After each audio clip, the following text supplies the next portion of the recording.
Hello, I'm William Cook, and this is my video discussion board presentation for teaching history here at Liberty University. Now, the class that I designed is about the Texas Revolution. Now, the Texas Revolution had probably the most famous battle of this event, or of this timeline, was the Battle of the Alamo. That's the one that everybody recognizes. And today we're going to explore a character that had fought at the Alamo. Now, some of the leaders, William Travis and James Bowie, were also very recognizable and kind of significant in their own rights, Bowie being the inventor of the Bowie knife. But that's not who we're going to cover, as you may have figured out right now. We're going to be covering David Crockett. Now, David Crockett was a celebrity at the time that he had joined the fight of Texas. Everybody knew who he was. There was a significant legend that was attached to his name.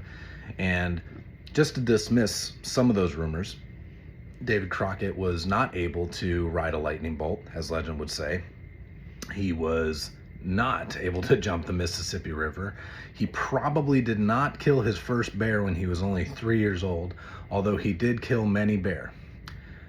He also went by David, not Davy, as the movies and books would portray, and he did not wear a raccoon skin hat. That was also something made up by the poets to give him the superhero effect of a frontiersman that's now leading. Now, to study David Crockett, we're going to go back to where he was first rose to prominence, and that was during the War of 1812. Now, David Crockett was a volunteer from the Tennessee militia. He joined in response to several indigenous tribe attacks on local people, and he felt it was his duty to join the fight. Now, he joined and served directly with Andrew Jackson, and after the War of 1812, this is about the time where poets and the writers started to really build this larger-than-life character that would be known as Davy Crockett. Now, why? That's a question that historians have been asking for a significant amount of time. Why was there the legend around David Crockett? While there are many theories being they needed to build a hero of the time, they certainly saw the success of building the hero in George Washington, the man that could not tell a lie, the man, crossing the Hudson, building up these characters that people can get behind. That never really dropped off, and David Crockett may have been a result of trying to find that next hero, trying to find that next example. David Crockett eventually went into politics, serving as an ally with Andrew Jackson. He was a congressman, and at first he was backing Andrew Jackson, and somewhere along the lines, he started to fall away from Andrew Jackson. One of the most notable oppositions that David Crockett has was the Indian Removal Act. Now, there's letters that he had written to his son, talking about how they have a moral duty to protect the people of this land, and that was extended to the native tribes. During his fallout with Andrew Jackson, what followed was his political fallout as well. Andrew Jackson and his party started running people against David Crockett, really using the newspapers and the media, everything that Andrew Jackson had control of at the time, or a lot of influence over, against David Crockett. Now, that didn't work completely, but it did get David Crockett to lose his re-election, but narrowly. He still had a significant following with the frontier, with the common citizens. They all really loved David Crockett. He was a charismatic and respectable and seemed to be morally driven, and that was why people were drawn to him. He did run again and won, but was then significantly attacked again by Andrew Jackson and his party, and ultimately led to the development of the Whig Party, and or some people have called it the anti-Jackson Party. When David Crockett lost the second time, that's when he decided to leave politics and leave the country of the United States. At this time, Texas was not a state of the United States, although the Mexican government had encouraged American settlers to that land. And with that, word got out to David Crockett. Now, David Crockett, why did he join? Well, the simple answer is he was looking for land. There's a lot build up of him running away from his political losses, and there is some evidence that would support that. One of his letters that recently got discovered in 2024, which is displayed at the Alamo now, and it is actually part of the Phil Collins collection. Yes, the Phil Collins, the rock star. He was an avid David Crockett fan and began to have a huge collection. And David Crockett actually wrote, in that collection, there's a letter that David Crockett had wrote to G.W. McLean. And in this letter, it offers significant input about his intentions. His intentions were to acquire land. Volunteers were promised over 4,000 acres in some instances. So he was looking for that for his family. But there was also a significant allusion to his dissatisfaction with Andrew Jackson. And in this letter, he talks about Martin Van Buren. If Martin Van Buren was elected, he would leave the country permanently. He did not see hope for a Republican government, and that was important to David Crockett because he actually had his contract amended to include the words Republican government, because that was important to David Crockett when he joined the Texans.